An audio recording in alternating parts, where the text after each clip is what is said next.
मैंने तेरी बीवी का बस ख्याल रखा है। ये पता है ना, ये सब गैर कानूनी सब। 3 साल पहले तो तू अपनी बीवी को छोड़ के भाग गया था, तब गोपाल ने संभाला उसे, वरना भूखी मर जाती तेरी बीवी। 1 हफ्ते पहले तो तू आया है, दारू के अड्डे पे पड़ा रहता है, गोपाल को बोलता है। और इतना मर्द है ना तू, तो अपनी बीवी का ख्याल रखना सीख, फिर दिखाना अपनी मर्दांगी। चल गोपाल।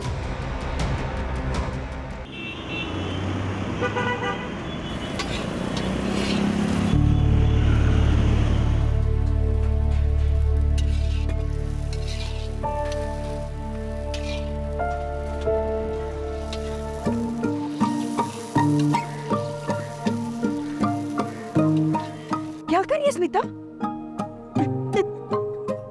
अरे आई, मुझे पता है कि पहली रोटी गौ माता को जाती है, तो मैं मजाक कर रही थी और चेक कर रही थी कि आपको अपनी रोज की लाइन याद है या नहीं है। आई तो मजाक उड़ाती है तू, बदमाश। ए संतोष, टिफिन उतार। ताई, ये ले 1500 रुपए, टिफिन का है। अरे ताई गिन तो ले। तूने गिन लिए ना?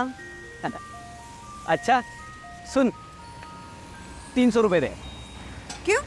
अरे लेते वक्त गिनती नहीं और देते वक्त गिनती। ए कंजूस ताई, चल 300 रुपए दे। अरे पार्टी करने का है हमको। अरे पर किस बात की पार्टी? अरे वो अपना बॉयज हॉस्टल है ना, वहाँ पे 50 टिफिन का ऑर्डर फिक्स हुआ है। अरे वाह। ए स्मिता, बोल क्या खाएगी तू? मामा भांजी कुल्फी हो जाए। नहीं नहीं, कुल्फी नहीं खाएगी तू, पिछली बार कुल्फी खा के बीमार हो गई थी तू। हाँ हाँ ठीक है ठीक है।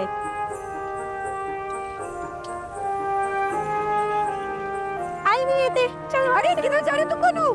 अच्छा मेरे लिए भी लेते आना। अरे अभी आई को काम में हेल्प करवा रही हूँ ना, तो वो हो जाएगा, फिर मिलते हैं ना। अरे हाँ पक्का बाबा, आज मिल लूंगी, बस थोड़ी देर।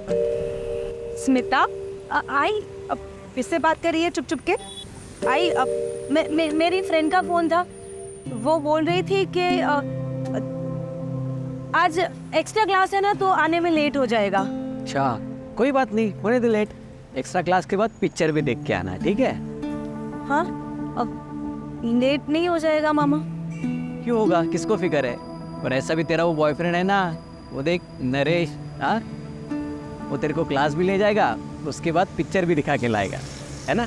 तो रिश्ता भी पक्का हो गया है, अब क्या चुप चुप के मिलना? भाई शर्म आती है। ए बेटा, इस शर्म ही तो अपनी तहजीब है। जाओ एंजॉय करो, जाओ, वो इंतजार कर रहा है। ताई, कितनी प्यारी लड़की है ना हमारी। कल के बच्चे माँ बाप की परवाह तक नहीं करते, इसको शर्म आती है लड़के से मिलने में। और नरेश भी खूब चांगला मुलगा है, अपन इन दोनों की शादी लगा देते हैं जल्दी। पर पता नहीं कैसे विदा करूंगी मैं इसको, इसके बगैर तो मैं। भाई तू चिंता मत कर, सब ठीक हो जाएगा। तो सोचना, हमने कभी सोचा था कि स्मिता की जिंदगी में ऐसा दिन भी आएगा? मैं तो लगा था कि शायद उसकी जिंदगी फिर से दोबारा, खैर बाकी लड़कियों की तरह उसकी जिंदगी में फिर से खुशहाली आई है। गीता, ए गीता, तुम दोनों भाई बहन, तुम दोनों ने हमारे पेट पे लात मारी है, क्या पकी जा रही है? ताई मैं बताता हूँ क्या बकरी है। वो जो ऑर्डर हमें मिला है ना, वो पहले इन लोगों को मिला था, लेकिन स्टूडेंट लोगों ने इनके खिलाफ कंप्लेंट किया क्योंकि ये लोग खाने में सोडा मिलाते हैं, इसलिए वो ऑर्डर हमको मिला है। मिला नहीं है, छीन लिया है। सत्यानाश हो तुम्हारा, जुबान संभाल के बात कर वरना 1 लाख दूंगी। एक तो हमारा ऑर्डर चुराती है, ऊपर से साड़ी बन रही है, हाथ उठा के तो देख। से तेरे बाप की जगह है, तेरे बाप पे मत जा तू, वरना दिखा दूंगी मैं तुझे। छोड़ना ताई, इन घटिया लोगों के मुंह लगने की कोई जरूरत नहीं है। हाँ, देख लूंगा तुम दोनों बहन भाइयों को मैं। मेरा धंधा छीना ना, बताता हूँ तेरे को मैं। तेरे से जो बने कर लेना। तू देख अभी। चल प्रतीक्षा, चिंता मत कर तुम, ऐसा प्लान है ना मेरे पास। बॉयज़ हॉस्टल तो क्या, इनके भाखड़े पे जो भीड़ लगती है ना, कोई भी नहीं आएगा। देख तू क्या करता हूँ मैं।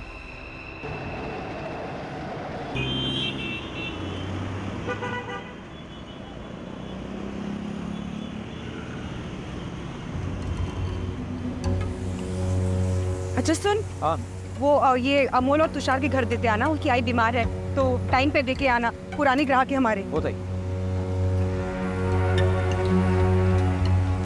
ओ गोपाल बाबू, हाँ आंटो थोड़ी डाल देना, आंटो आंटो।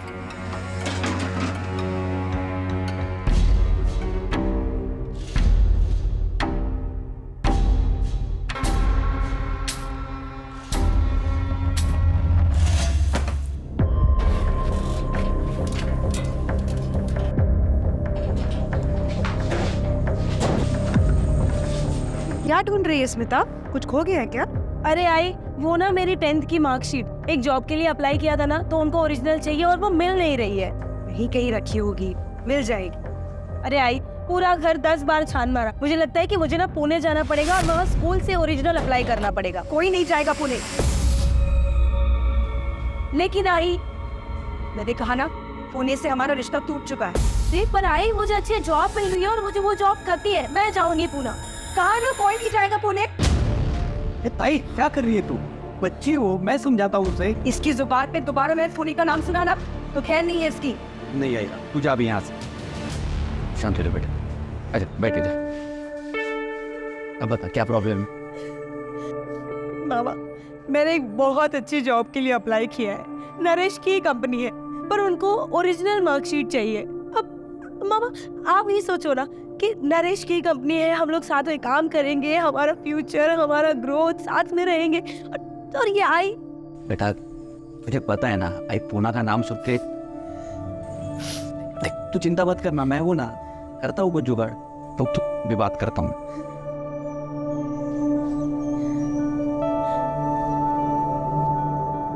हेलो नरेंद्र भाऊ। अरे गोपाल भाऊ, उठे आए, कितने वर्ष झाले, कैसे हो तुम लोग? हम सब बढ़िया है, तुम्हारी थोड़ी मदद चाहिए थी हमको। स्मिता का स्कूल है ना, उससे 10वीं का मार्कशीट निकालना था।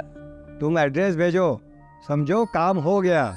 हाँ तो वो हम लोग मुंबई शिफ्ट हो गए, मैं आपको मुंबई का एड्रेस भेजता हूँ। चलो जो काम हो गया, अब हंसना यार। Thank you.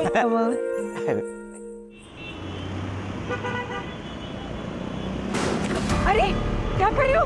अमन, सामान खराब हो गया क्या? कोई नहीं रोकेगा हमको। साला तुम लोग इधर जहरीला खाना बेचते हो क्या? या कोई खाना नहीं खिलेगा? भाई बहन लोगों को बेवकूफ बना दिया लोग। ये तुम लोगों का दिमाग खराब हो गया क्या? मैं तुम लोगों के हाथ पैर तोड़ डालूंगा, समझ में रखना।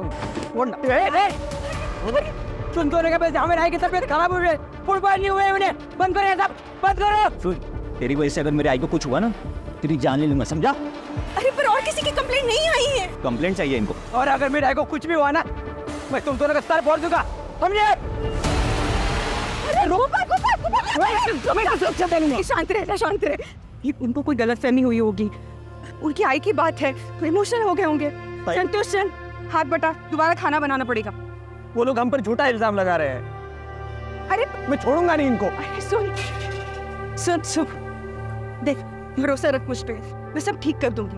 मैं जाके ना उनकी आई से बात करूंगी, काजी ना पकड़ूं, ये ना।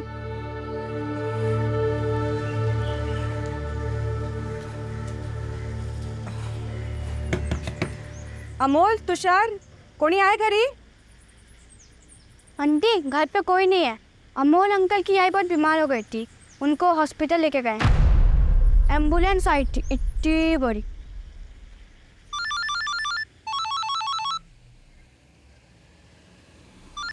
हेलो, हाँ नरेंद्र बाबू। हेलो गोपाल भाऊ, स्मिता के पुराने स्कूल में मार्कशीट की अप्लाई कर दी है। धन्यवाद बाबू। आते ही भिजवाता हूँ ना। हाँ वो एड्रेस मिला क्या आपको? हाँ हाँ मिल गया है, मार्कशीट जैसे ही आएगी वैसे ही कॉल करता हूँ। धन्यवाद दादा।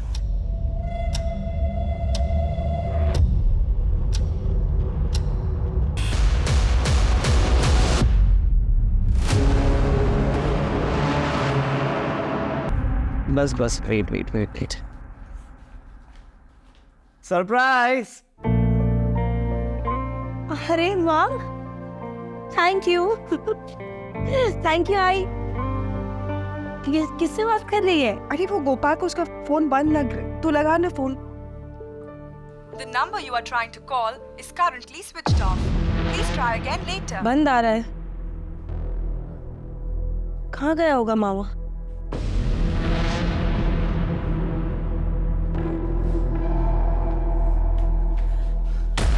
मामा, मैंने आसपास सब जगह देख लिया, पर मामा नहीं मिले।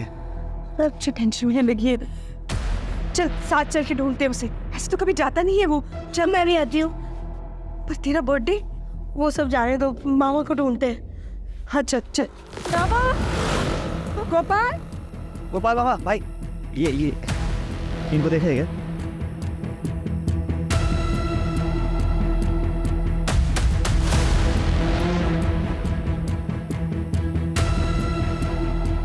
इसको देखा है क्या आपने? नहीं। आई मामा कहीं दिख नहीं रहे और उनका फोन भी बंद आ रहा है। आई मुझे डर लग रहा है। आई घबराने को नहीं है ना। मामा कहीं दिख नहीं रहे, रात भी बहुत हो गई है। मामा पहले से कभी नहीं, इतना लेट तो कभी नहीं होता उसको। उसका फोन भी बंद नहीं रहता कभी ऐसे। अगर सुबह तक मामा नहीं आते हैं हमें पुलिस में कंप्लेन करनी चाहिए। कहीं मामा के साथ कुछ गलत। नहीं, चुप चुप बोल नरेश, ऐसा कुछ उल्टा सीधा मत सोच। अब चल स्मिता, हम घर चलते। नरेश तू भी घर चला जा, गोपाल आ जाएगा, उसको कुछ नहीं हुआ है। चल स्मिता, चल चल।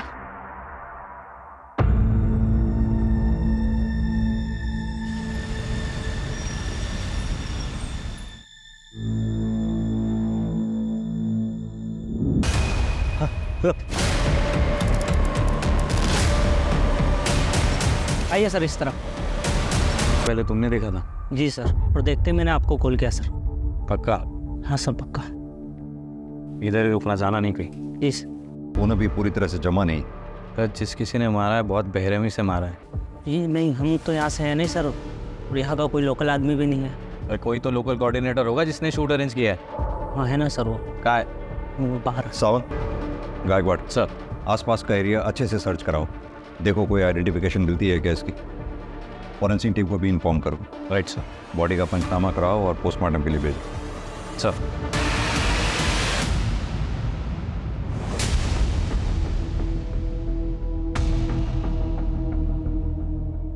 वॉलेट और एक आइडेंटिटी प्रूफ मिला है सर।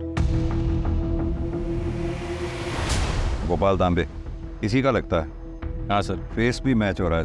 सावन, इस एड्रेस पे जाके इन्फॉर्म करो और वहाँ जो कोई भी है उसको आइडेंटिफाई करने के लिए बुलाओ। Right sir. आप लोगों का दुख हम समझ सकते हैं, लेकिन अगर आप वाकई चाहते हैं कि आपके भाई के हत्यारों को सज़ा मिले, आपको हमारी मदद करनी होगी। आई बाबा के गुजर जाने के बाद मैंने ही पाल पोस के उसको बड़ा किया था। भाई नहीं था वो, मेरा बेटा था। देखिए, संभालिए अपने आप को। लेकिन हम कैसे रहेंगे तेरे बिना? मुझे लगता है नहीं माँ बेटी इस वक्त किसी भी तरह की स्टेटमेंट देने की हालत में है। एक काम करो सर, आस पड़ोस में पूछताछ करो, शायद उनसे कुछ पता चले गोपाल के बारे में। Right sir. सर, कुछ दिन पहले गोपाल मामा का जगन से झगड़ा हुआ था और जगन ने उन्हें जान से मारने की धमकी दी थी। मौसी, जल्दी चलो उधर, गोपाल मामा करारा हो गया। भाई देवा, क्या बोल रहे तू? चल मैं आ रही। चल चल चल। चलना वो बता रहा है। हाँ मेरी बीवी के साथ मुझे आता तो। मैंने तेरी बीवी का बस ख्याल रखा है। ये पता है ना, ये सब कानून है सब। 3 साल पहले तो तू अपनी बीवी को छोड़ के भाग गया था, तब गोपाल ने संभाला उसे, वरना भूखी मर जाती तेरी बीवी। 1 हफ्ते पहले तो तू आया है, दारू के अड्डे पे पड़ा रहता है, गोपाल को बोलता है। पर इतना मर्द है ना तू, तो अपनी बीवी का ख्याल रखना सीख, फिर दिखाना अपनी मर्दांगी। चल गोपाल, तेरे में जितना भी जोर है ना, देख। अपनी चल। हाँ तेरे दिखाता हूँ मैं इसको मरता। सर, नमस्ते सर, मेरा नाम प्रतीक्षा है। मैं वो स्टॉल पे काम करते हैं हम लोग। सर, वो अमोल और तुषार है ना, उन्होंने आके बहुत झगड़ा किया था इधर। वो इन पे बनाए हुए खाने से उनकी माँ बीमार पड़ गई थी और फिर मर गई। सर, मुझे याद है उन्होंने धमकी दी थी कि अगर उनकी माँ को कुछ हो गया ना तो ये भाई बहन को जान से मार देंगे।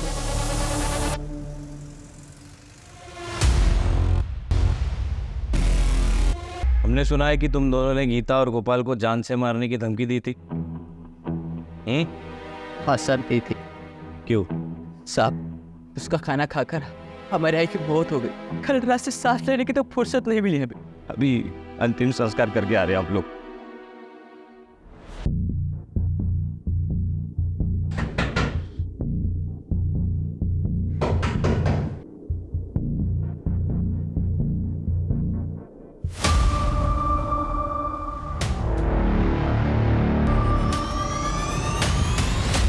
आप ठीक तो हैं? जी सर। कैसे हुआ ये? मेरे पति ने जगन कहाँ है? जगन, काम करो, गाड़ी में से फर्स्ट एड बॉक्स ले आओ। सर उसे पहले से गोपाल और मेरे रिश्ते पर शक था। जैसे आज उसे पता चला कि गोपाल की लाश मिली है, उसने अपना सामान बांधा और निकलने लगा सर। मैंने उसे रोकने की भी बहुत कोशिश की। मैंने उसे ये भी कहा कि मुझे उस पर शक है कि उसने गोपाल की हत्या की, लेकिन उसने मुझे बहुत मारा सर और भाग गया। तुम्हें ऐसा क्यों लगता है कि जगन ने ही गोपाल को मारा होगा? क्योंकि वो गोपाल से बहुत चलता था सर। कल रात को ही मैंने किसी से बात करते हुए सुना कि वो गोपाल को मार देगा। कहाँ गया होगा वो? था नहीं सर। सावन, जगन का नंबर ले लो इनसे। नंबर बताइए।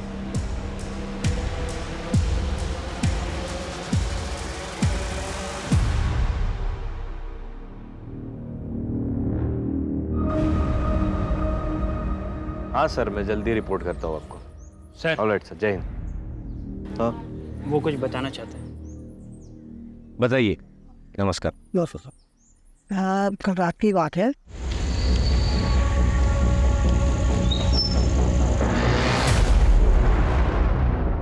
सर आपको ये एड्रेस पता है?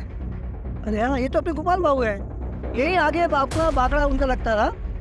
और लेकिन अभी आप लेट हो गए, दुकान बंद हो गई है उनकी। नहीं नहीं, ये घर वाला एड्रेस है, 27/4 नवजीवन सोसाइटी। हाँ, आप एक काम करो। अरे गोपाल भाऊ, अरे ये हो गया, अभी देखो अभी के। अब घर पे आने की जरूरत नहीं है। वो आदमी गोपाल भाऊ के पीछे गाड़ी से भाग गया। उसका चेहरा याद है?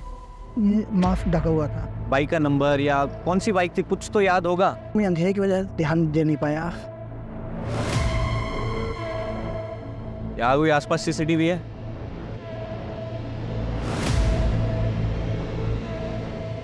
CCTV footage मांगवा। यस, ठीक है। सर त्रिवेदी का पति जगन, उसकी कोई खबर नहीं मिल रही है। वो ज़रूर अंडरग्राउंड हो गया है सर, क्योंकि उसने अपना मोबाइल स्विच ऑफ कर रखा है। एक काम करो, उसके फाइनेंशियल ट्रांजैक्शन पे नज़र रखो। अचानक घर छोड़कर गया है, पैसे की ज़रूरत पड़ेगी, बैंक की मदद लो। उसके दोस्तों, रिश्तेदारों, सब पे नज़र रखो। सर, ये गोपाल को कोई मास्क मैन ढूंढ रहा था सर।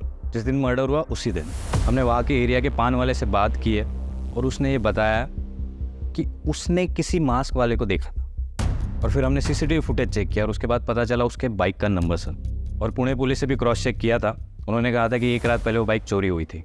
यानी कि गोपाल के मर्डर। Absolutely sir. सर एक और इंटरेस्टिंग बात पता चली है कि ये गोपाल को किसी नरेंद्र नाम से 2 बार फ़ोन आया था। एक मर्डर के कई दिन पहले और एक ठीक मर्डर के दिन। हमने कोशिश की नरेंद्र को कांटेक्ट करने की, लेकिन उसका फ़ोन स्विच ऑफ आ रहा है सर। तो फिर देर किस बात की है? पूना पुलिस से कांटेक्ट करो, उनकी मदद लो। सर एक और फैक्ट है, ठीक मर्डर के रात गोपाल को तुषार का फ़ोन आया था सर। ये वही तुषार है जिसने गोपाल को जान से मारने की धमकी दी थी। सावन, एक काम करो, तुम तुषार और उसके भाई दोनों को थाने उठा के ले आओ। और गायकवाड़ सर, तुम पुणे जाओ, नरेंद्र के बारे में पता करो। मुझे पूरा यकीन है इन दोनों से पूछताछ के बाद कोई ना कोई क्लू हमारे हाथ जरूर लगेगा। सर मुझे सिर्फ इतना बता दो, तूने गोपाल को फ़ोन क्यों किया था? हमने कोई फ़ोन नहीं किया था सर। मैं और मेरा भाई की तबीयत खराब होने की वजह से बहुत डर गए थे और तभी अपरा तपरे में मोबाइल खो गया था सर। हाँ, अब ये सच बोल रहा है सर। उस रात को मेरे ही फ़ोन से सारे फ़ोन किए थे। तूने पहले गोपाल को फ़ोन करके क्राइम स्पॉट पे बुलाया, फिर अपना फ़ोन फेंक दिया, क्राइम स्पॉट पे बुलाकर गोपाल का मर्डर कर दिया और अब हमें कहानी सुना रहा है ताकि मैं तुम्हारी कहानी पे विश्वास करूं। तुम सच कह रहे सर। हवलदार, लेके जाओ इन दोनों को और अच्छी तरह से खातिरदारी करो। इन दोनों की आई जिस हॉस्पिटल में एडमिटेड थी, वहाँ के सीसीटीवी फुटेजेस मंगवाओ और चेक करो ये सच भी बोल रहे हैं या नहीं। Right sir.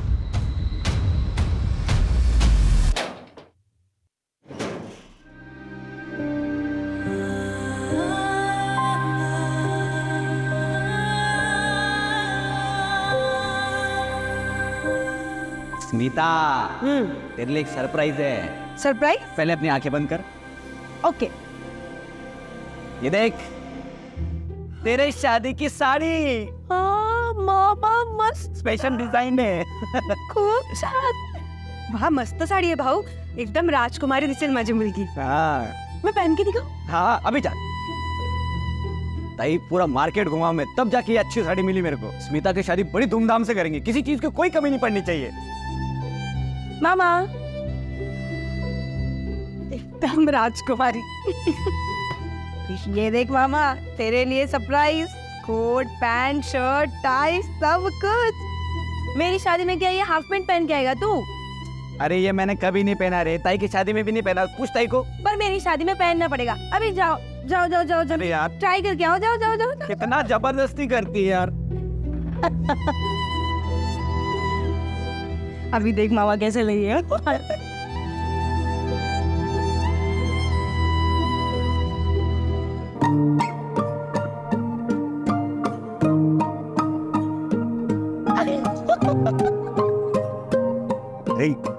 गर्मी लगती रे मेरे को, ये सब जमता नहीं है।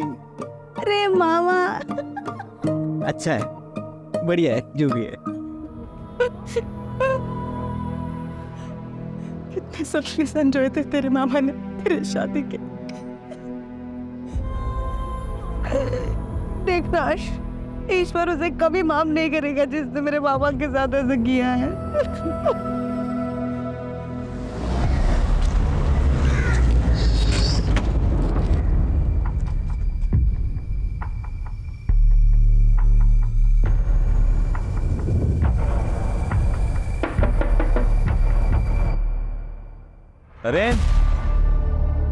नरेंद्र,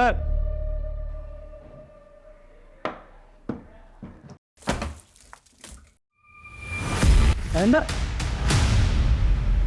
अंदर। कैसे हुआ ये सब? जब मैं घर आया, गोपाल भाऊ की भांजी स्मिता के पुराने स्कूल से मार्कशीट अप्लाई करके, और यही सब बताने के लिए मैंने गोपाल भाऊ को फ़ोन किया कि काम हो गया। और जैसे मैंने फ़ोन कट किया, चेहरा देखा तुमने उसका? चेहरा नहीं देख सका, मास्क पहने हुए था। मास्क पहने हुए? और क्या कहा उसने? उसने मेरा गला किसी पट्टे से दबा दिया और वो गोपाल भाऊ का एड्रेस पूछ रहा था। मैंने गोपाल भाऊ का एड्रेस तो मुझ पे इंजेक्शन दिया। उसके बाद मुझे कुछ नहीं पता। जब आप लोग आए तो मुझे होश आया। ये वो मास्क में? हाँ, यही है। आपको जान के दुख होगा, लेकिन गोपाल जी का मर्डर हो गया है। क्या? यही है, इसी ने गोपाल भाऊ को मारा है। मुझे विश्वास है यही है, इसी ने एड्रेस मांगा था। गायकवाड़, ये गोपाल के मर्डर का कनेक्शन पुणे से है, ये मैं पहले ही कह रहा था। अब ये पता करो कि वो मास्क मैन नरेंद्र के घर पहुंचा तो पहुंचा कैसे? हाँ सर। हाँ साबर। सर, इसका नाम संतोष है। ये गीता और गोपाल के भागने पर हेल्पर का काम करता है सर। ये कुछ बताना चाह रहा है। क्या बताना चाहते हो? सर, वो गीता मौसी और गोपाल मामा के भाकरे के पास एक खाने का भाकरा और है। अच्छा, ये वही कपल है ना, शरद और प्रतीक्षा भालेराव? जी सर, पहले इनके पास बॉयज़ हॉस्टल में खाना पहुंचाने का कॉन्ट्रैक्ट था, लेकिन वो जो गीता मौसी और गोपाल मामा को मिल गया था। इस बात पे प्रतीक्षा मौसी और गीता मौसी का झगड़ा भी हुआ था सर। जब से लेके वो शरद जो है वो गोपाल मामा के पीछे रहता था। एनीवे, इन्फॉर्मेशन के लिए शुक्रिया, थैंक यू। सामंत, एक काम करो, ये शरद भालेराव को थाने लेके आओ। अच्छी तरह से खातिरदारी करते हैं, देखते क्या बोलता। सर। बोलो रमेश। सर, ये देखिए, नरेंद्र के घर के पास का सीसीटीवी फुटेज आ गया है। ये सर, ये वो मास्क मैन है। एक मिनट, बैठ जाना थोड़ा। हाँ, एक सेकेंड, जूम करो उसको। ये ऑटो का नंबर, इसकी जांच पड़ताल करो और उसको लेके आओ, ठीक है? जी सर। मेरा बाकड़ा और घर उसी एरिया में है, और गोपाल से मेरा कंपटीशन भी रहता था। बाकी इसको लेकर अगर थोड़ा बहुत झगड़ा हो भी गया तो इसका मतलब ये नहीं कि मैंने उसको मारा है। अगर एक भी सबूत तेरे खिलाफ मेरे हाथ लग गया ना, तो ये शरीर पे जितनी भी चमड़ी दिख रही है सारी उतार लूंगा। फिलहाल तुझे छोड़ रहा हूं, हमें बिना बताए शहर छोड़कर जाइयो मत। हवलदार। Yes sir. लेके जाओ उसे। ये मास्क पहने हुए आदमी को तुमने कल्याणी नगर ड्रॉप किया था, राइट? हाँ सर। उठाया कहाँ से था? सर, विवान नगर हाईवे से ये बैठा था मेरे साथ। हाईवे से मतलब उसके घर का पता लगाना मुश्किल है। शक्ल याद है? सर, उसने पूरे टाइम तो मास्क पहन के रखा था, लेकिन एक जगह ऑटो खराब हो गया था, तो वहाँ पर इसने मास्क निकाल के सिगरेट पिया था, तो थोड़ा चेहरा याद है। स्केच आर्टिस्ट ने बोलवा, जैसा देखा था एग्जैक्ट वैसा हुलिया बताना, ठीक है? सर कोशिश करूँगा मैं।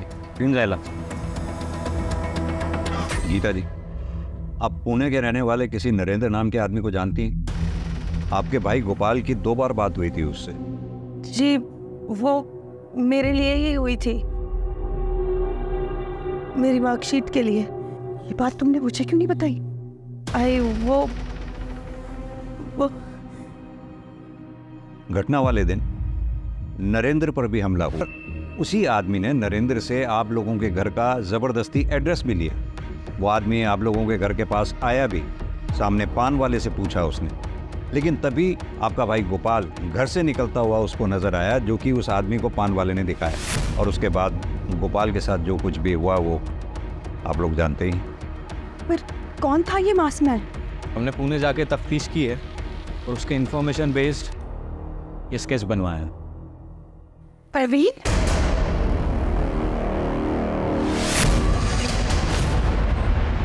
आई खाने लोगों को ये आए ना, मैं आए ना। गीता जी, क्या कुछ ऐसा है जिसके बारे में हमें जानना चाहिए? जिस चीज से घबराकर हमने पुणे छोड़ा था वही हुआ। देखिए, साफ साफ बताइए बात क्या है। हम पहले पुणे में रहते थे, येरवड़ा एरिया में, 5 साल पहले। ये प्रवीण हमारा पड़ोसी था।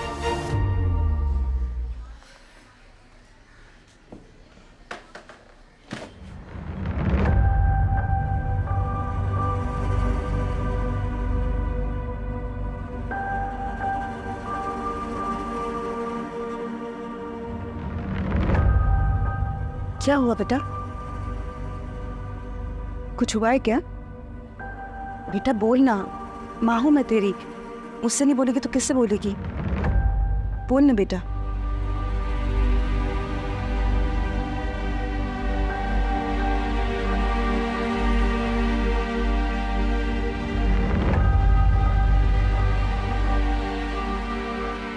ये कुछ बता नहीं रही थी।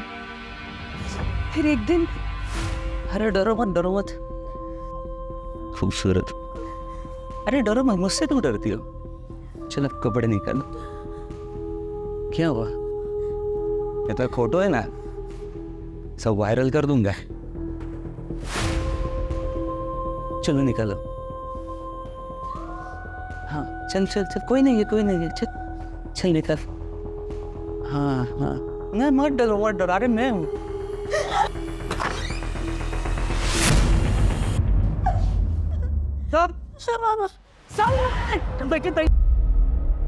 भाई जब हम घर लौट के आए तो सारे पड़ोसी हमें ऐसे देख रहे थे जैसे कि प्रवीण ने नहीं, बल्कि मेरी बेटी स्मिता ने ही कोई पाप किया हो।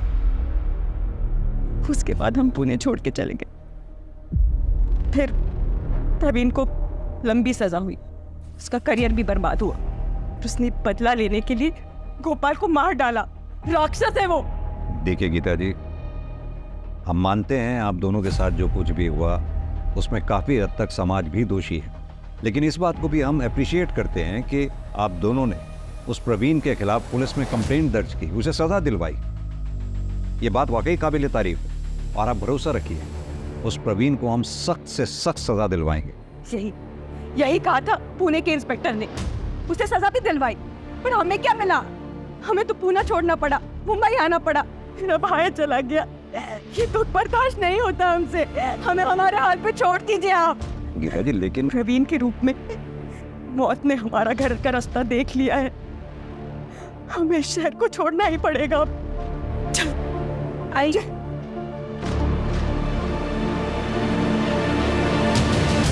सर बहुत बुरा हुआ गीता और उनकी बेटी के साथ। मुझे ये प्रवीण जल्द से जल्द सलाखों के पीछे चाहिए एट एनी कॉस्ट। सब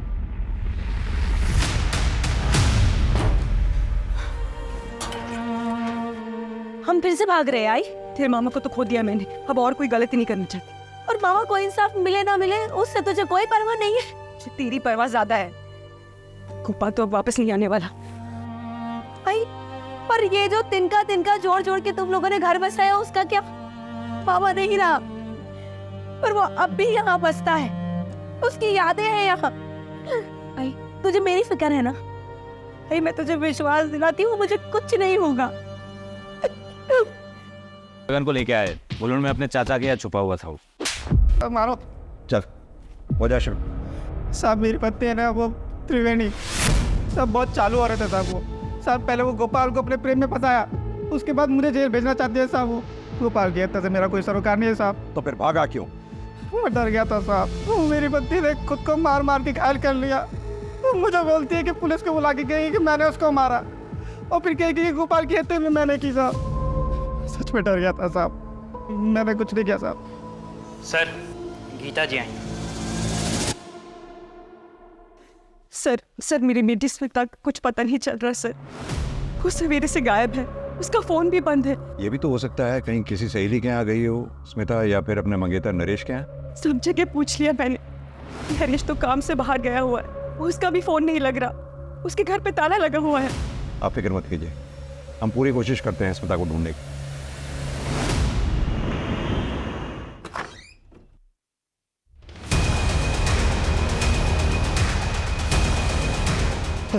हेलो पुलिस।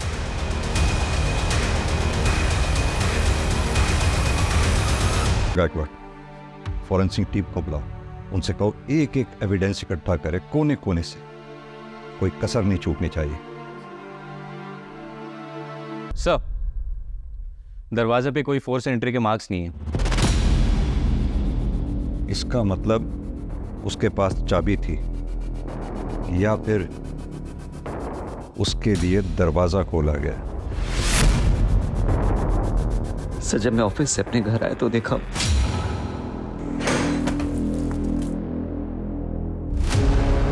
पूरा दिन कहाँ थे तुम? ऑफिस के काम से पनवेल गया था। पूरा दिन फोन क्यों बंद था तुम्हारा? सर आप मुझ पे शक कर रहे हैं? सर मैं स्मिता से प्यार करता हूँ और आपको लगता है कि मैंने उसे। No melodrama please. घर की चाबी किसके पास रहती है? सर एक मेरे पास और एक स्मिता के पास। और किसी के पास? प्लीज। तुम पे शक ना करने की कोई वजह नहीं छोड़ रहे हो मेरे पास, तुम मेरे रेडार पे हो। सर अभी अभी प्रवीण का फोन नरेश के घर के पास वाले एरिया में, यानी कि गोरेगांव वेस्ट में एक्टिव हुआ है। उसकी एग्जैक्ट लोकेशन पता करो। आओ मेरे साथ। सर चलो। मैं बनने गया था, पूरा दिन मुंबई आया था, उसने गोपाल का पीछा भी किया, लेकिन उसने पहुंचने से पहले सब चला गया था साहब। स्मिता पर नजर रखने के लिए मैं यहाँ रहने को आया साहब, इसका मैंने पीछा भी किया साहब, लेकिन वो मेरे हाथों से बच गए। मारते रहो इसे तब तक जब तक सच ना बोले। मैंने कैसे कहा? इस केस में हमारे पास इतने सारे सस्पेक्ट्स हैं, लेकिन एक के भी खिलाफ हमारे पास कोई स्ट्रॉन्ग एविडेंस नहीं है। कुछ तो हमसे छूट रहा है। इस केस से रिलेटेड जितने भी सस्पेक्ट्स हैं, सबके banking transaction, call detail records, locations recheck करो, देखिए क्या मिलता है।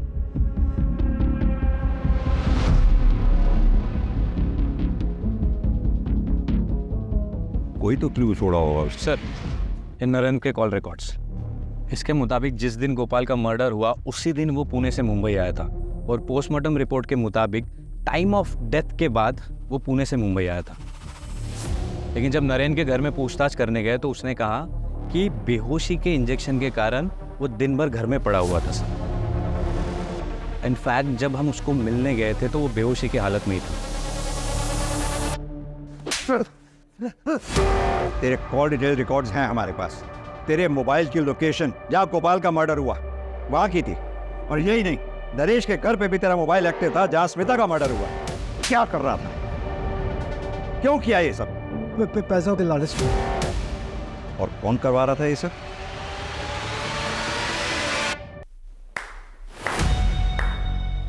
कमाल का खेल रचाया आपने।